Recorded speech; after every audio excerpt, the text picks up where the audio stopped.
Apa, Mat? Macam orang kenal aja. Apalah nasib aku? Apalah? Entahlah. Duduk. Duduklah, Mat. Rumah ni belum nak runtuh lagi. Peninglah kepala aku tengok kau kulu-kelek. Duduklah. Dahlah letih balik berdiri.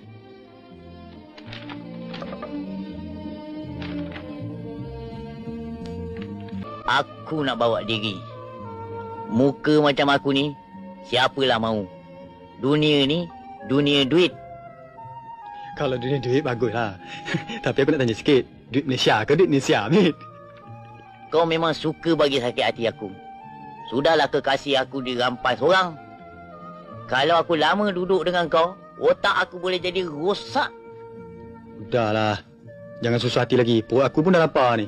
Oh, lapar ya? Mau tak lapar? Kepala ikan ada dekat dapur. Biar aku masakkan kau sup. Okey? Ya ke? Ya. Asyik, Mat. Best lah kau, Mat. Masak cepat sikit, Mat.